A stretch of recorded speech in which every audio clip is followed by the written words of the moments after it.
Hello students, welcome back to our channel மாணவனாசிரியர். இதோட நம்ம என்ன பார்க்க போகிறோம்னு பார்த்தீங்கன்னா, அரையாண்டு பொதுத் தேர்வு December 2024 12th standard computer science Tamil மீடியத்துக்கான கவர்மெண்ட்டோட அஃபிஷியல் ஒரிஜினல் கொஷின் பேப்பர் தான் பார்க்க போகிறோம். ஸோ அது பார்க்குறதுக்கு முன்னாடி மாணவனாசிரியர் யூடியூப் சேனல் சப்ஸ்கிரைப் பண்ணிக்கோங்க, கீழே இருக்கிற பெல் ஐக்கானை ப்ரெஸ் பண்ணிக்கோங்க. ஸோ இதில் பார்த்தீங்கன்னா நமக்கு டோட்டல் மார்க் கணிப்பொறியியல் 70 மார்க்கு.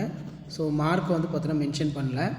ஸோ இது ஒரிஜினல் கொஷின் பேப்பர், அதனால் இருக்கக்கூடிய கொஷின் எதுவும் ஸ்கிப் பண்ணாதீங்க. அரையாண்டு பொதுத் தேர்வு டிசம்பர் 2024 12ஆம் வகுப்பு கணிப்பொறியியல் 12th கம்ப்யூட்டர் சயின்ஸ்க்கான Tamil medium half yearly question paper தான். ஸோ இதில் இருக்கக்கூடிய 1 mark question, 2 mark, 3 mark, 5 mark எல்லாத்தையும் நல்லா பார்த்துருப்போங்க. இதில் இருந்து கொஷின்ஸ் எல்லாம் உங்களுக்கு அப்படியே ரிப்பீட் ஆகும்.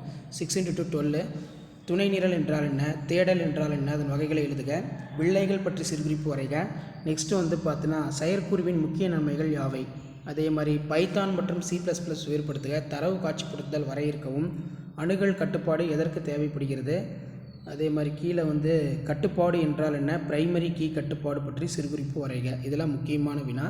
அதே மாதிரி SQLite என்றால் என்ன, இதன் நன்மைகள் யாவை, தரவு காட்சிப்படுத்தலின் 3 பயன்பாட்டை எழுதவும், தொகுதிகளின் 5 பண்பியல்புகளை எழுது 5 மார்க்கு, ஏதேனும் 5 நெறிமுறையின் பண்பியல்புகளை விவரிக்கவும், பைத்தானில் உள்ள பல்வேறு செயற்குறிகள் பற்றி விவரிக்கவும், பைத்தானில் உள்ள மாறியின் வரையறையினை எடுத்துக்காட்டுடன் விளக்குக, பைத்தானில் செயற்குறிகள் தகுந்த எடுத்துக்காட்டுடன் விளக்குக, பைத்தான் லிஸ்டின் உள்ள நோக்கம் என்ன, எடுத்துக்காட்டு தருக, தரவு மாதிரியின் பல்வேறு வகைகளை விளக்குக. கீழே கொடுக்கப்பட்டுள்ள மாணாக்கர்கள் அட்டவணையினை கருத்தில் கொண்டு முதல் மற்றும் வரையிலான வினாக்களுக்கு SQL கட்டளையினை எழுதுக. அதே மாதிரி அனைத்து மாணவர்களின் பெயர்களை ஏறு வரிசையில் காண்பிக்க, ரொம்ப ரொம்ப முக்கியம். ஸோ கண்டிப்பாக இதில் இருக்கக்கூடிய கொஷினை நல்லா படிச்சுக்கோங்க. ஸோ இதான் பார்த்தீங்கன்னா 12th standard computer science common of early examination December 2024க்கான Tamil medium original question paper. So மறக்காத வீடியோ ஃப்ரெண்ட்ஸுக்கு ஃபார்வர்ட் பண்ணுங்கள். மாணவனாசிரியர் யூடியூப் சேனல் சப்ஸ்கிரைப் பண்ணி கீழே இருக்கக்கூடிய பெல் ஐக்கானை ப்ரெஸ் பண்ணி ஆன் வைங்க. அடுத்தடுத்து நிறைய கொஷின் பேப்பர் அப்டேட் பண்ண போகிறேன். தேங்க்யூ.